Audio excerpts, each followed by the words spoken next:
Nuevamente les doy la bienvenida a estas conferencias que patrocina el Instituto Oftalmológico Español y hoy quiero empezar con lo que para nosotros y creo que para todos es una buena noticia, y es que el director del laboratorio, Juan Cózar, ya se ha reintegrado a su puesto de trabajo una vez pasado ese susto que le produjo pues, la dolencia por la que ha tenido que estar hospitalizado y bueno, pues ya está bastante recuperado, con lo cual pues, se ha integrado al equipo, como siempre, del instituto y está ya hoy ejerciendo sus labores. Lo único que sí me ha pedido que sea yo el que le dé las gracias a todos ustedes por haberse interesado en estos días por su estado de salud y que no puede venir él porque lógicamente pues primero está en el instituto y segundo todavía no está suficientemente animado a subir las escaleras.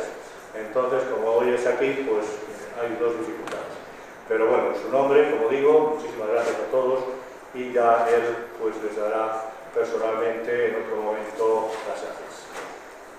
Hoy tenemos una conferencia que se sale de lo normal.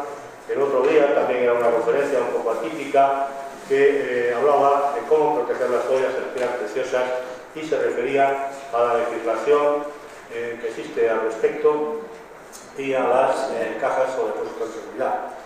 Hoy cambiamos nuevamente de tema y vamos a hablar de un tema que es muy atractivo para todos, pero sí quiero decir antes de nada que el Instituto no contempla estas cuestiones, vamos a llamarlo entre comillas, con todo el respeto, estas cuestiones que pueden estar en una línea más esotérica de lo que puede ser las propiedades de las gemas en cuanto a su influencia en la salud, en el bienestar, en el estado de las personas, etc. El Instituto lo ve en las piedras, la gemología, desde un punto de vista puramente técnico y por lo tanto este tema que respeta y que evidentemente comparte en cuanto al conocimiento con todas las personas, como otros tantos, pues también es objeto de explicación aquí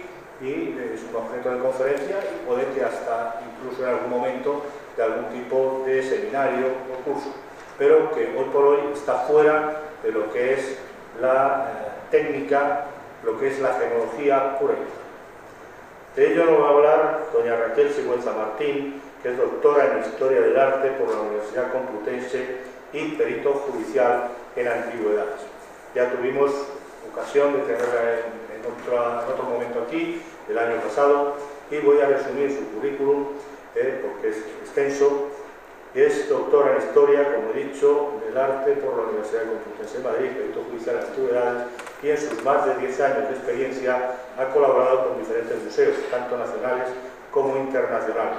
Museo del Prado, entre otros, Museo Nacional de Artes Decorativas, Cerralbo, Museo Karlova de Mostu de Praga, entre otros, así como distintas universidades. Igualmente ha impartido clases, conferencias y seminarios en diversos centros de estudios y desarrollo de su actividad laboral en contacto directo con el mercado de antigüedades, además de mantener una activa línea investigadora centrada en los aspectos iconográficos del arte. Esta conferencia tiene evidentemente dos partes, no entra ni mucho menos en lo que es el esoterismo, como lo he definido antes, sino es un poco la tradición de superstición que puede haber con respecto a algún tipo de piedra y por supuesto la religiosidad, como gusta la conferencia, en la joyería española. No quiero quitarle más tiempo porque hoy al estar desplazados pues tenemos que terminar un poquito antes y seguramente ustedes tienen muchas cosas que preguntar y a ver si tenemos tiempo para ello. Muchas gracias, cuando quieras, Raquel.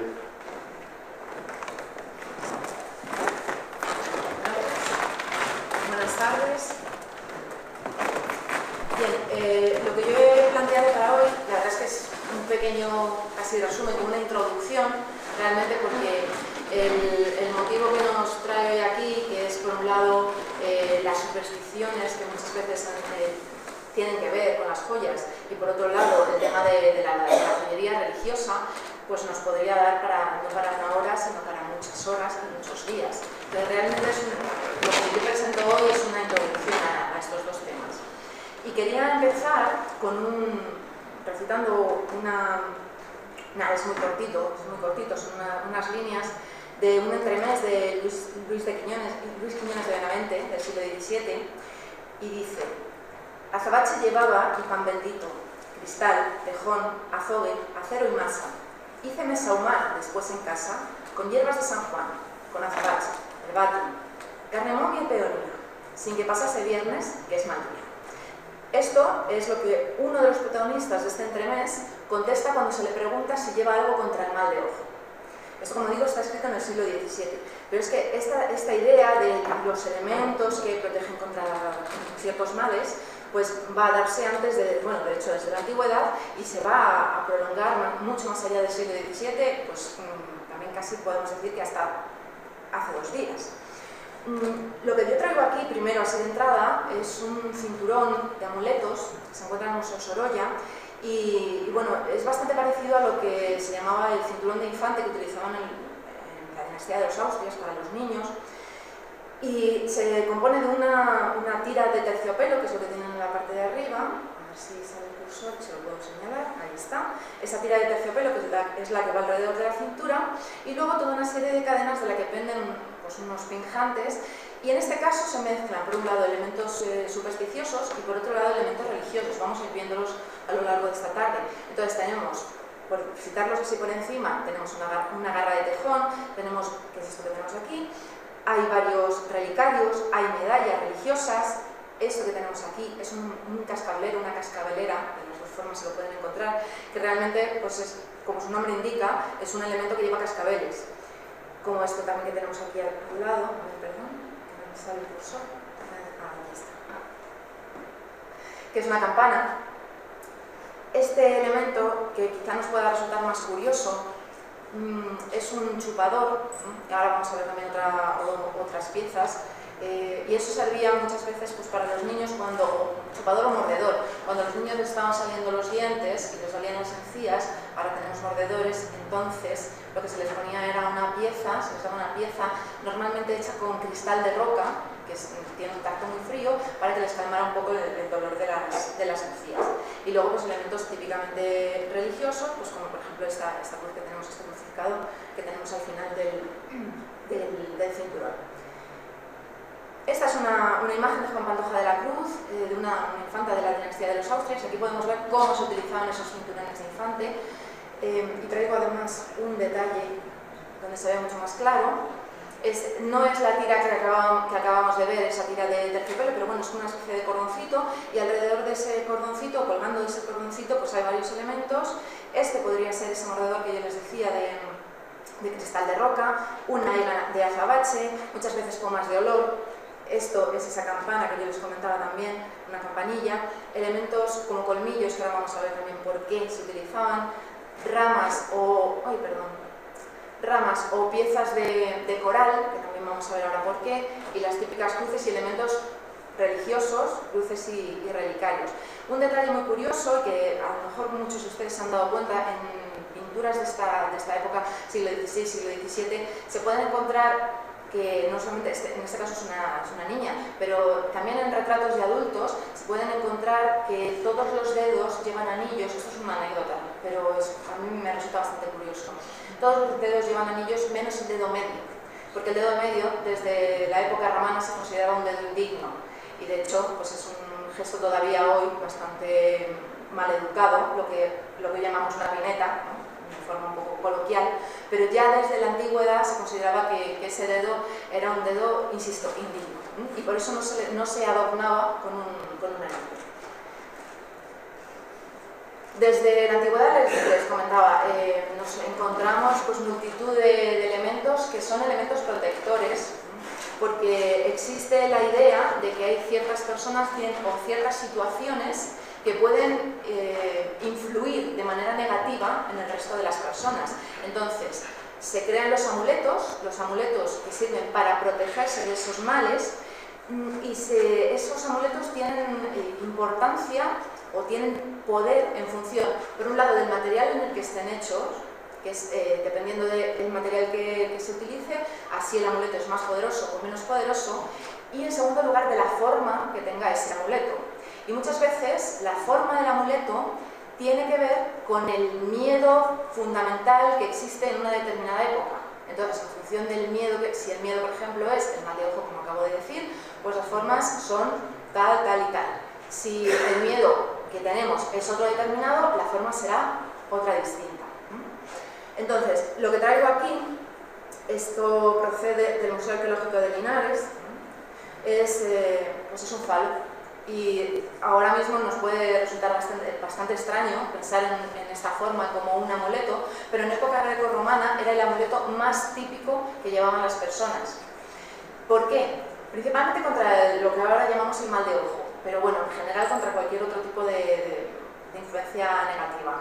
Se pensaba que cuando alguien ahojaba a alguien, echaba el mal de ojo, ese mal, por eso se llama mal de ojo, se hacía con la mirada.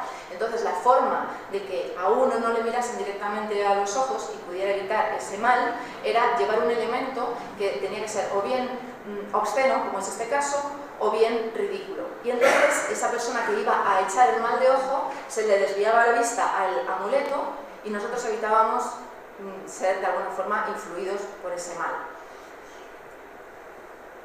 Después, durante toda la época moderna, lo que nos vamos a encontrar como amuleto pues, fundamental, el más habitual, el más abundante, es la higa o figa, que realmente también procede de época romana. Esto ya existía en época romana y que además, bueno, probablemente ya lo conocen, es el dedo pulgar entre el dedo índice y el dedo medio. Y lo que alude es a la unión de los órganos sexuales masculino y femenino. Y entonces se hacía este símbolo, pues por un lado para provocar el mal, pero también existe desde la antigüedad la idea de que las cosas iguales se repelen. Por lo tanto, si a mí me van a provocar un mal con este símbolo, si yo llevo ese símbolo conmigo, voy a repeler ese mal de ojo en este caso. Como les decía, el material es importantísimo y en función del material que se utilice, así el amuleto es más potente o menos potente.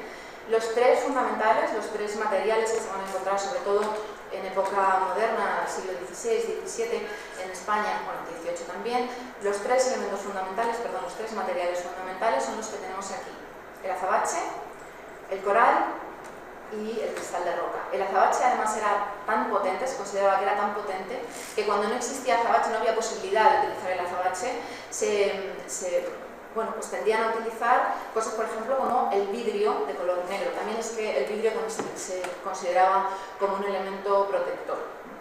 En cualquier caso, no solamente nos vamos a encontrar estos tres elementos contra el mal de ojo, porque sí que es verdad que muchos materiales se utilizan para varias funciones. Entonces, por ejemplo, en el caso del azabache, pues como les decía, el mal de ojo, pero también se utilizaba para provocar abortos.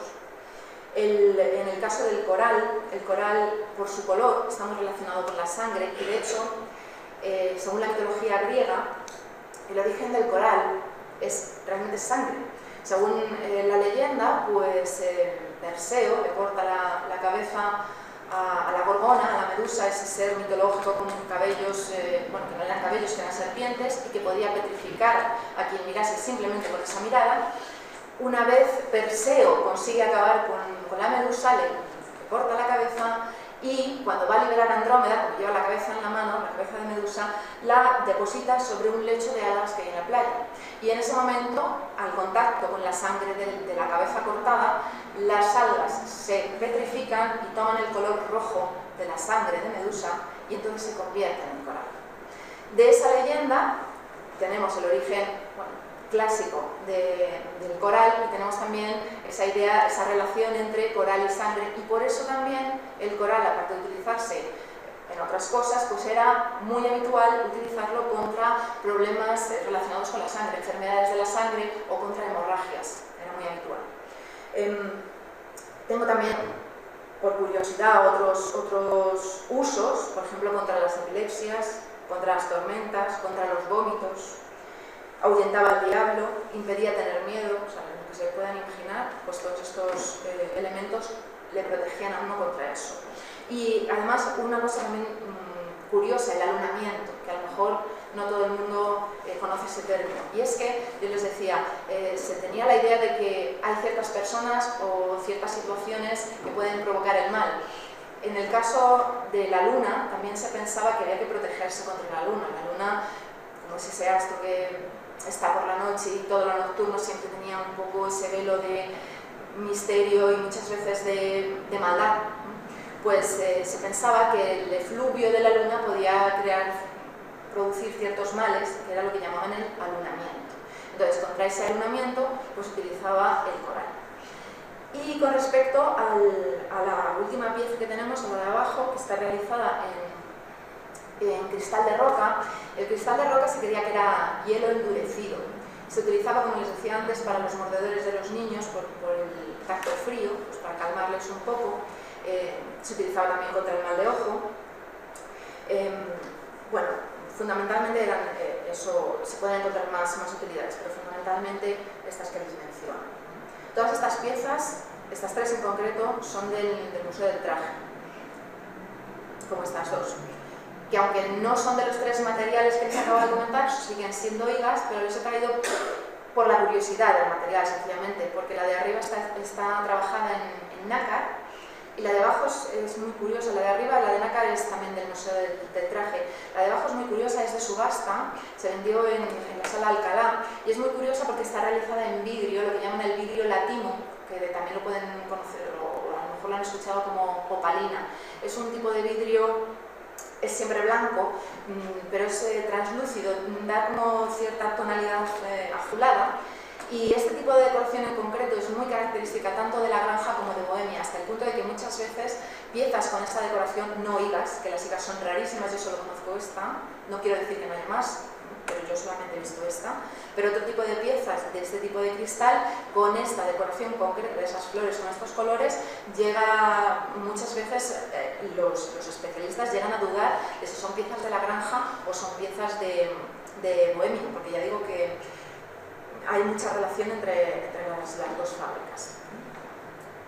Después, dejando de lado las higas, otro tipo de amuletos que son extendidísimos también en España, que son lo que llaman los amuletos, bueno, son fundamentalmente amuletos procedentes del mundo animal y son lo que denominan los amuletos terroríficos. Muchas veces nos encontramos colmillos de jabalí, o formas, aunque no sean colmillos, formas apuntadas. Todas esas piezas, como digo, se llaman amuletos terroríficos. Podemos encontrarnos también, lo tenemos arriba, eso es una mandíbula de erizo, esta de aquí, es una mandíbula de erizo que también se utilizaba como amuleto, o quizá más utilizado, más frecuente, lo que tenemos abajo, que son garras de tejón. La de la izquierda es más moderna, la de la derecha está en el Museo del Traje, creo recordar también, que se lo confirmo ahora mismo, pero en cualquier caso, sí, efectivamente, el Museo del Traje es la de la derecha.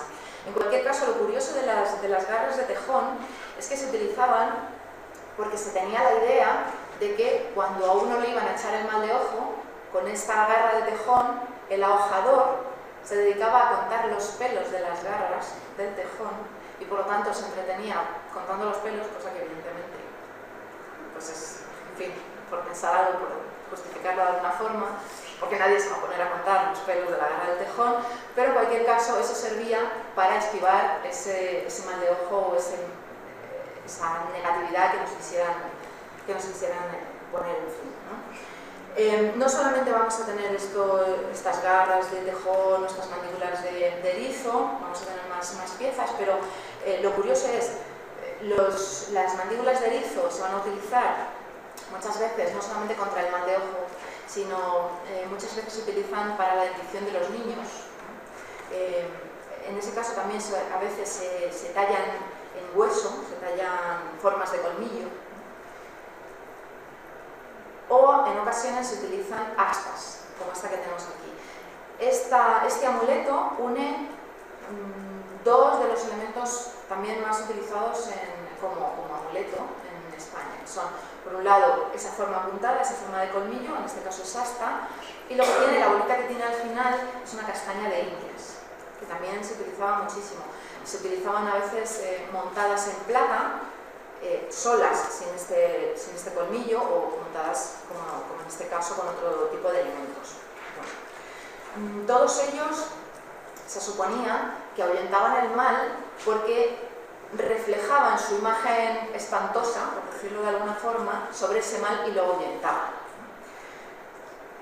Bien, hay más utilizaciones de este tipo de piezas, pues, por ejemplo, en el caso de las astas o en el caso de esto que tenemos aquí. Esto es un ciervo volante, es un tipo de escarabajo que presenta un dimorfismo sexual bastante marcado, como ven.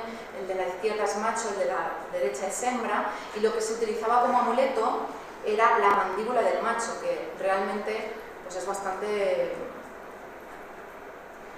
bueno, impresionante para ser, porque de hecho, si se fijan, tiene aquí medida abajo del todo, esto es 1 centímetro, o sea que realmente es un animal bastante, para ser un escarabajo, bastante imponente, y sobre todo lo que es la mandíbula. Entonces, en el caso de la mandíbula del ciervo volante se utilizaba, por ejemplo, contra picaduras de animales venenosos.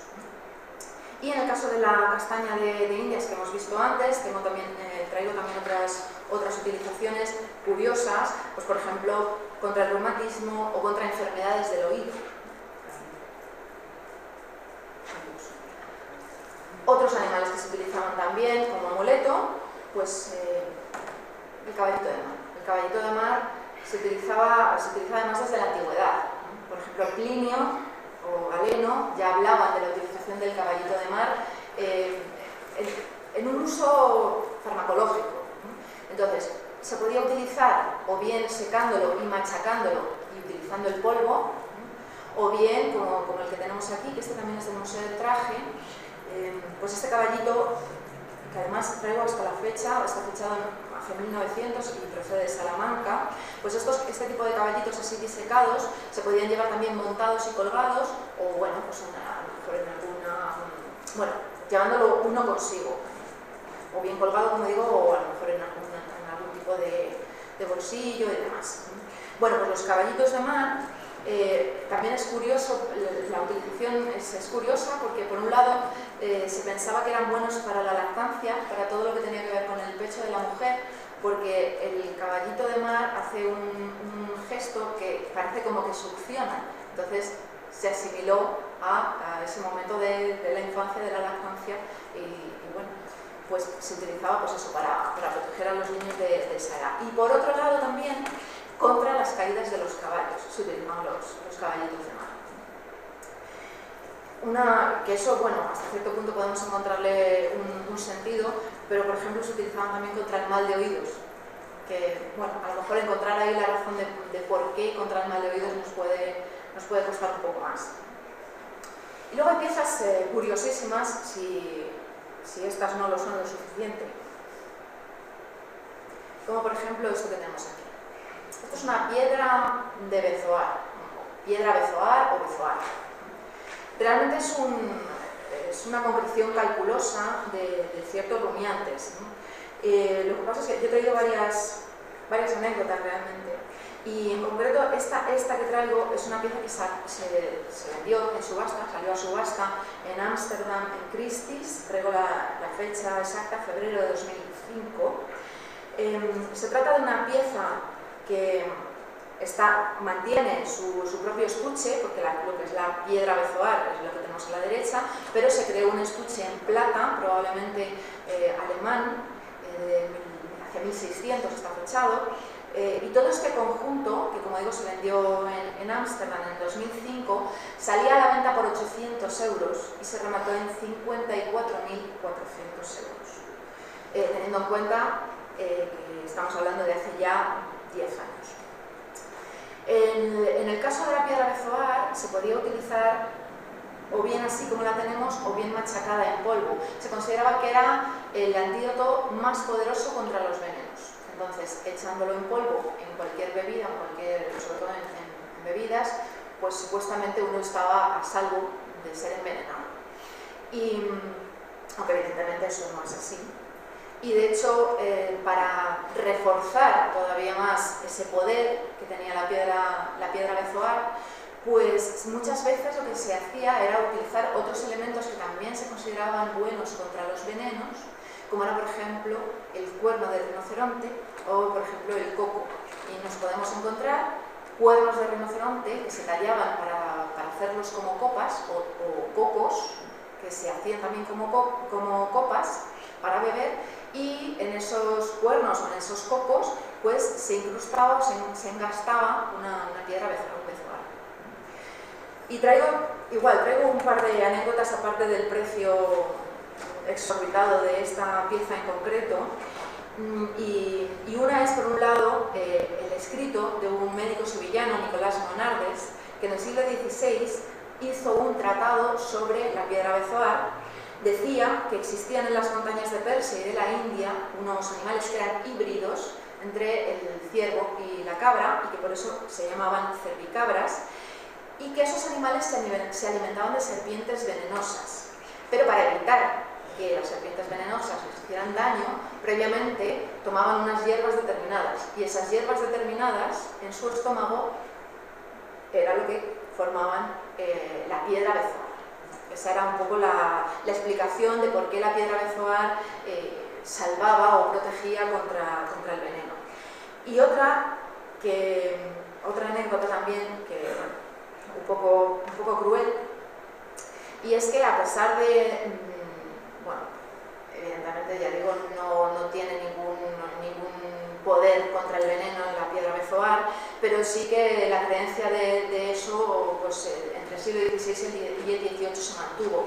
Y en concreto hubo un médico en Francia, el médico de Carlos X, Ambrosio Paré, que para demostrar la ineficacia de la piedra bezoar le pidió al monarca que hiciera una prueba con un condenado a muerte. Dijo, pues elige a alguien que vaya a morir y lo que hacemos es darle una copa envenenada con bezoar, y no necesitaron ni siquiera no necesitaron ni siquiera ir a por alguien, sino que se presentó voluntariamente una persona que había sido cocinero del rey, porque él estaba tan convencido de que el bezoar funcionaba que dijo, sí, yo lo voy a demostrar.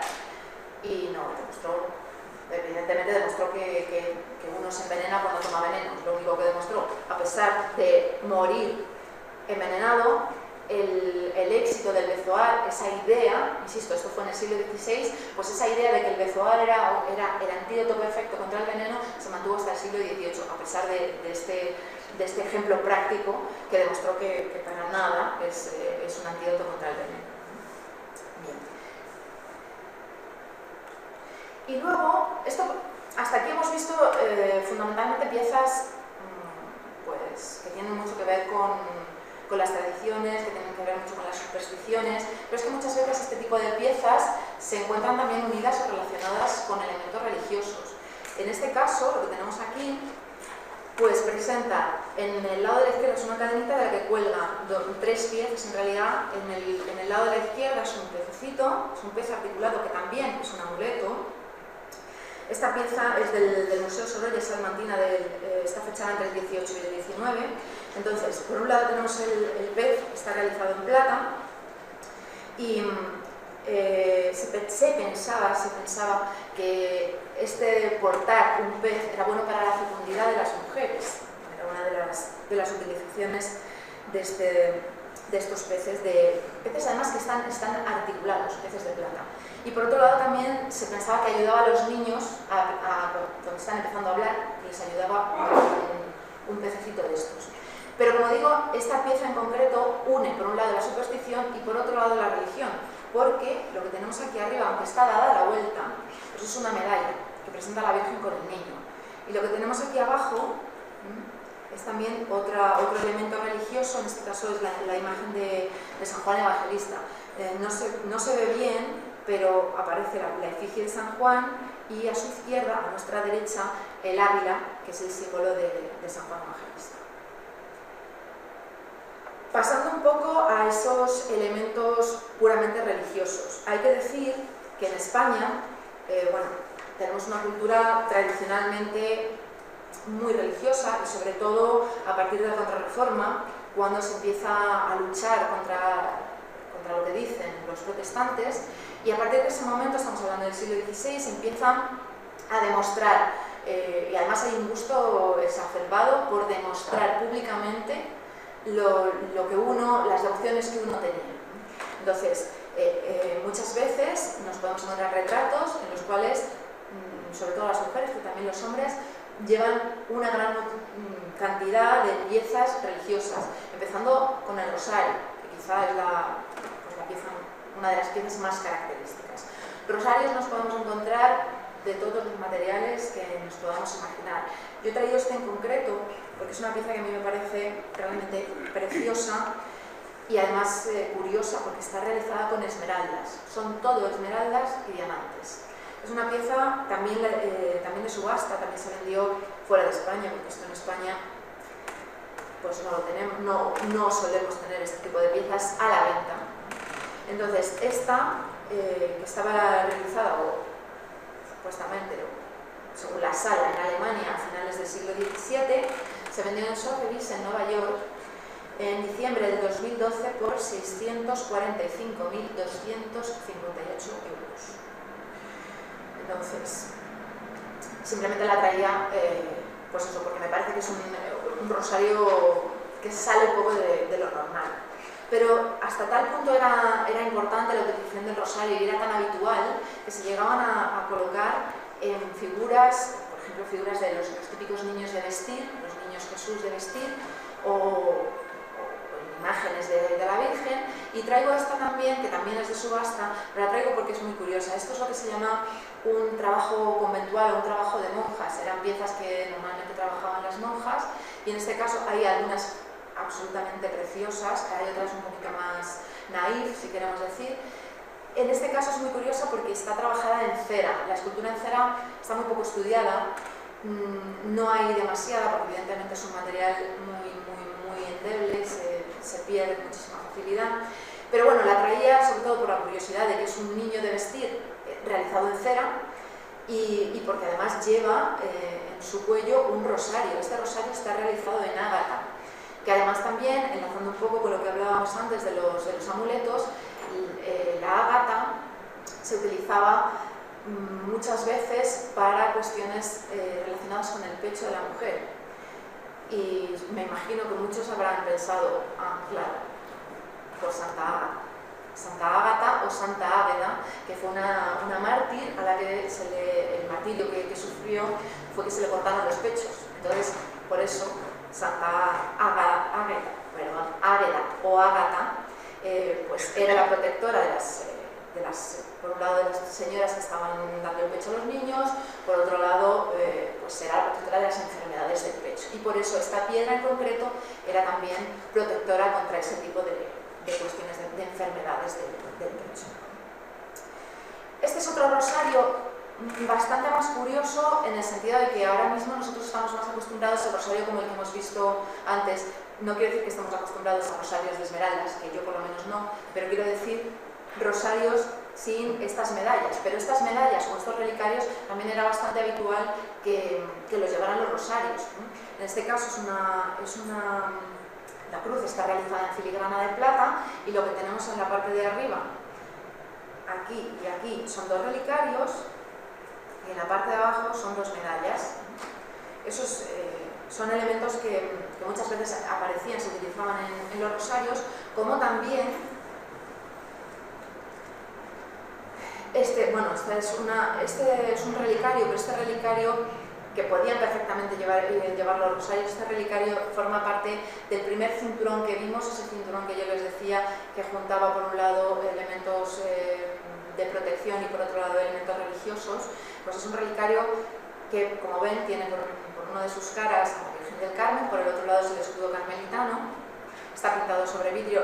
Relicarios hay muchísimos tipos, y relicarios nos encontramos igual en la Edad Moderna, con que es una de las joyas devocionales más habituales. Relicarios como este pintado sobre vidrio o bajo vidrio.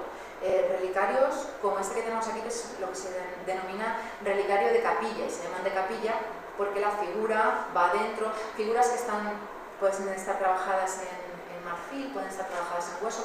Son relicarios muy pequeños, las figuras son muy chiquitinas. Y este en concreto, que también es de subasta, se vendió en Valclis, que es una sala catalana, yo creo que ahora mismo es, si no la mejor, de las mejores salas de subastas en España, y si tienen curiosidad pueden buscarlo en internet porque tiene unas piezas fantásticas, pero desde joyas hasta muebles, pintura, una de las mejores salas de España. Y no trabajo aquí, que parece que lo estoy aquí contando como si yo tuviera algo que ver con ellos, pero es que realmente es una sala muy buena. Ellos vendían esta capilla, perdón, este relicario de capilla, se vendió en 1000 euros.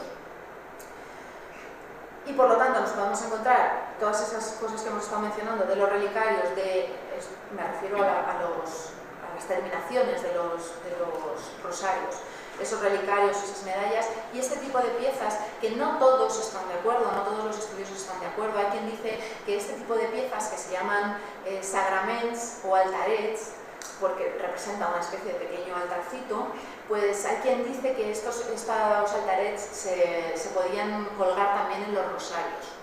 No todos están de acuerdo. En cualquier caso, lo que sí que es habitual de estas piezas, y por eso se llaman así, sagraments, es que aparezca la adoración a la Eucaristía en el centro.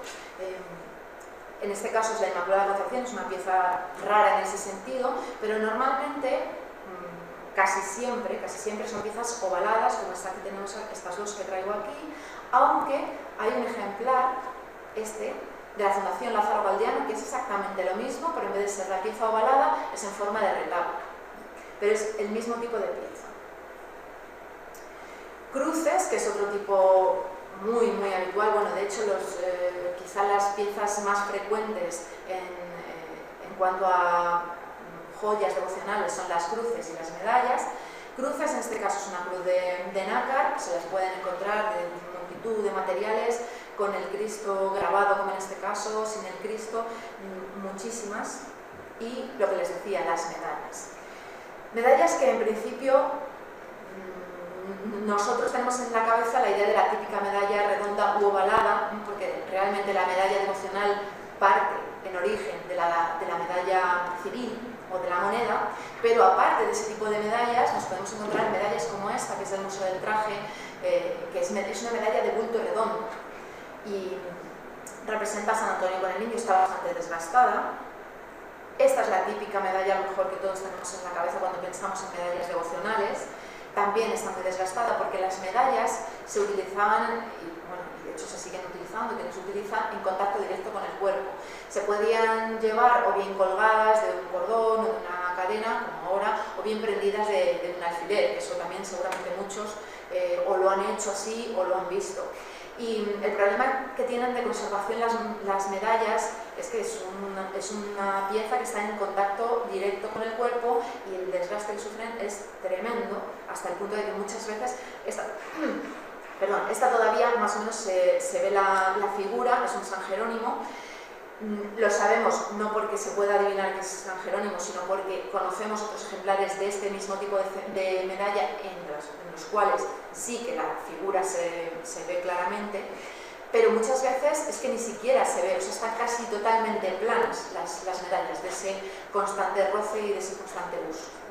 Y lo que diferencia la medalla civil de la medalla religiosa es lo que tiene la parte de atrás argolla, que se llama asa, que puede ser o bien paralela o bien perpendicular al marco el marco sería esto, y el asa puede estar o bien colocada de forma paralela o bien perpendicular al resto de la medalla.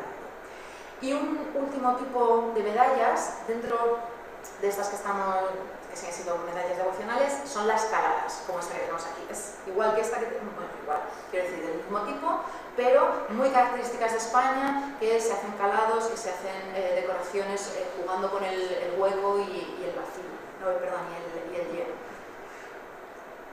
Otro tipo, estas son bastante habituales del 17, que se hacían, es también una medalla calada, como ven, pero se hacían con esmalte, con incrustaciones de piedras, de diferentes piedras, y en este caso en concreto con la devoción, con la Inmaculada Concepción, esa devoción tan típica de España. Y quiero terminar con 3 medallas porque todavía hoy nos encontramos medallas y lo que pasa es que, bueno, evidentemente los materiales van evolucionando. Ahora mismo nos podemos encontrar muchas medallas de acero,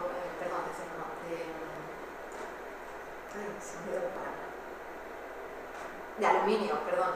Nos podemos encontrar muchas medallas de aluminio, pero esto que traigo, que son 3, quiero terminar con ellas porque son, de hecho 3, creo que son 2, medallas modernistas, finales del siglo XIX, principios del XX. Esta en concreto es de Fuset i Grau, está marcada por Fuset i Grau, también son de subasta estas con las que terminamos.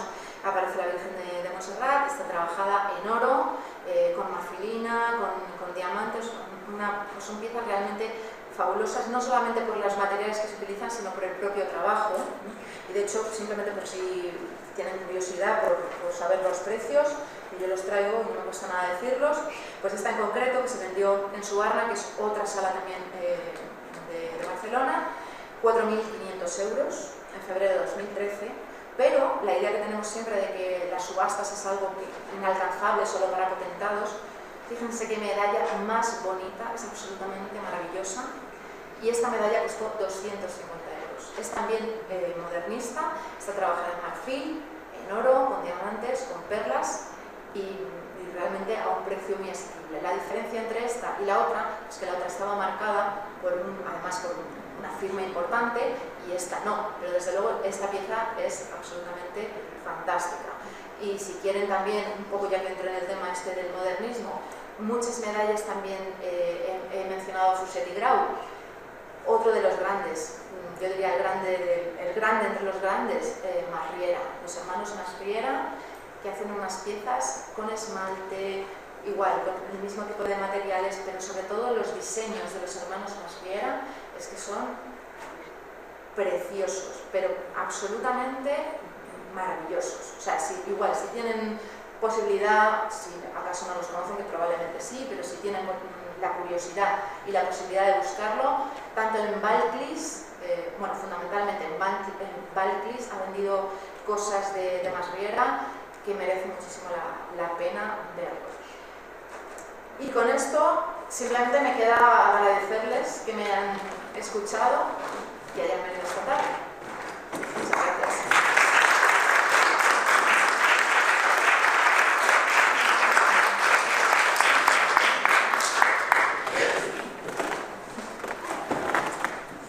Bueno, Raquel, muchas gracias.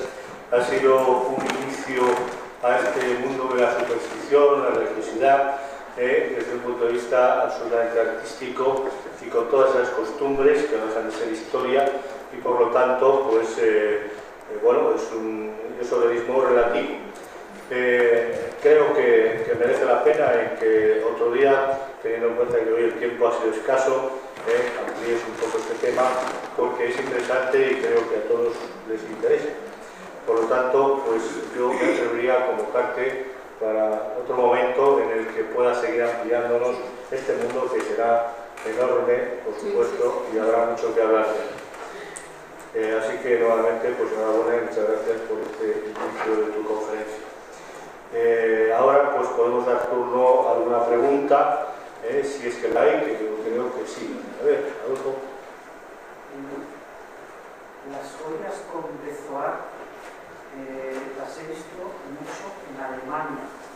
¿Es que los alemanes tienen alguna predilección o es que no me he fijado en los adornos? En el Victoria Lambert he visto también, y aquí, pero esporádicamente, pero lo que he visto muchísimo es en Alemania. ¿Hay alguna razón? A ver, la piedra bezoar es muy característica de lo que llamaban en Alemania los Wunderkammer, es decir, las cámaras de maravillas.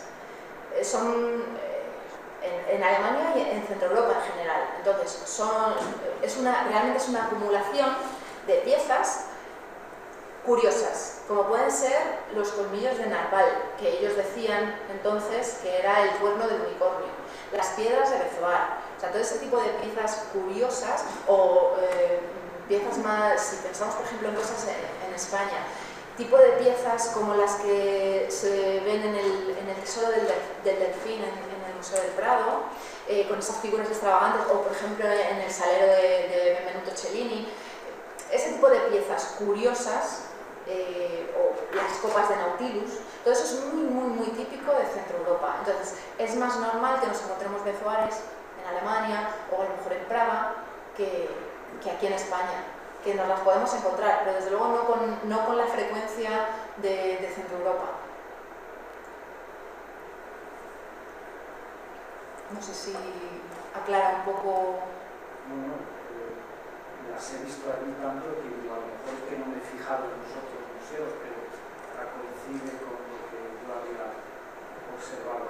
Pero, insisto, es que la Cámara de Maravillas, que es típica de Centro Europa, en España también, entonces Felipe II, además, claro, realmente con la relación que había entre Centro Europa y España, con los Austrias, pues Felipe II también hace su gabinete o su Cámara de Maravillas en el Escorial, pero desde luego donde nos vamos a encontrar todo ese tipo de piezas, como digo, cuernos de unicornio o copas de Nautilus, o... A ver, porque yo les estaba mencionando el tesoro del Delfín, evidentemente salvando las distancias cronológicas, pero quiero decir, la idea esa del tipo de pieza curiosa, extravagante hasta cierto punto, es muy típica de Centro Europa. Y no será porque tienen un nivel cultural superior al nuestro. En el Museo de la Residencia, por ejemplo, sí, he visto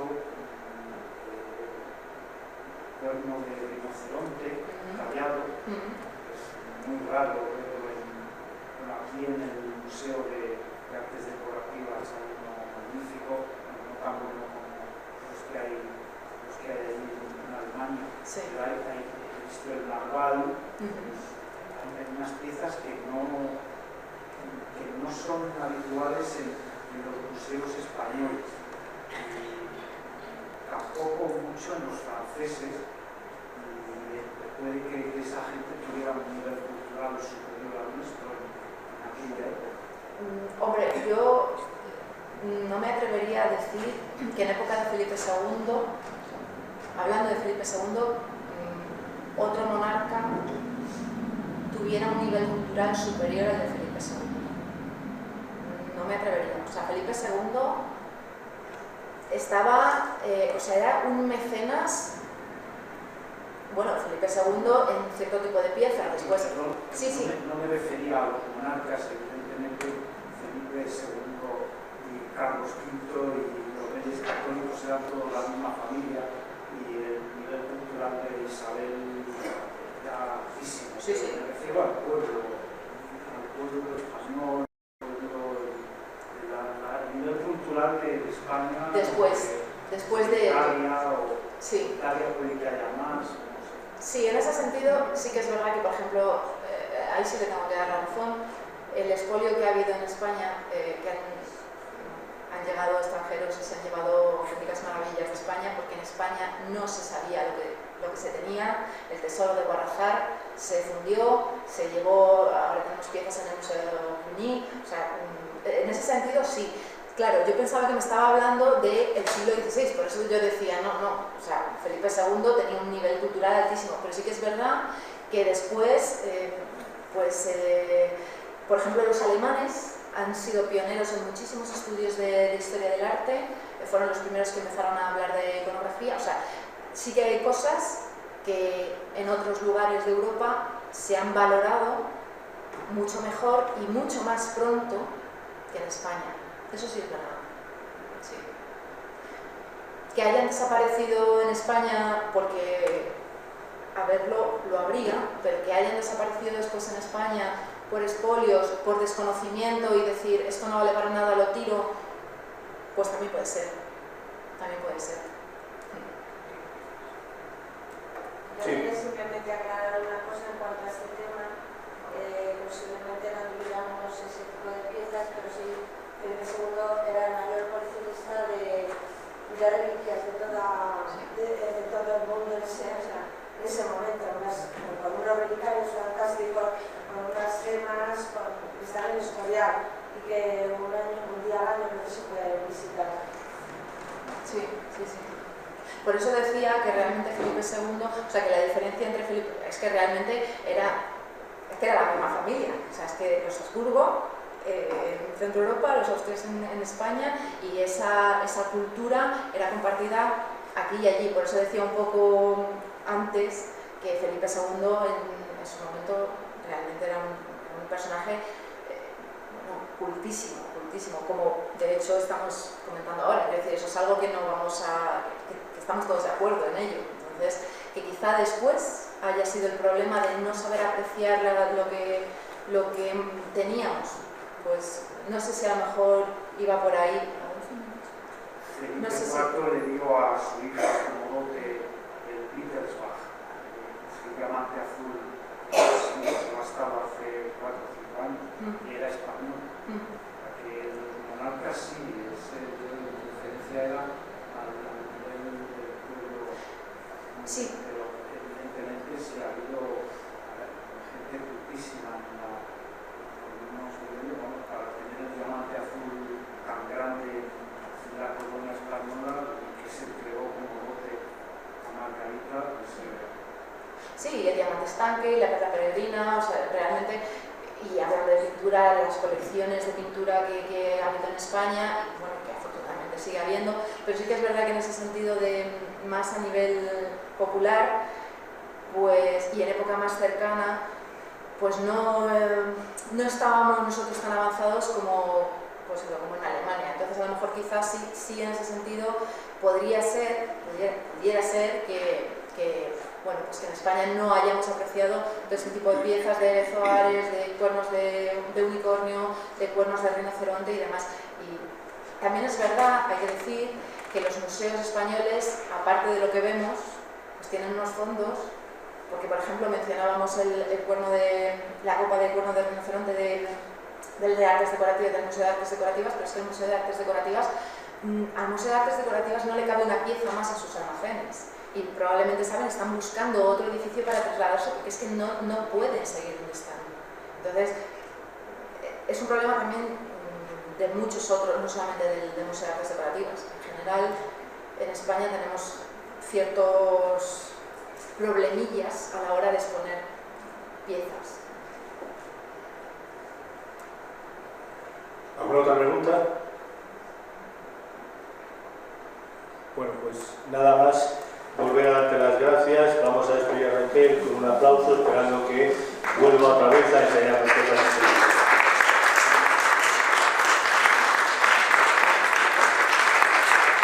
Antes de marcharnos, la próxima conferencia que dará Jesús Llanes se refiere, como es costumbre en sus actuaciones, a la tasación de joyas en España. Espero contar con todos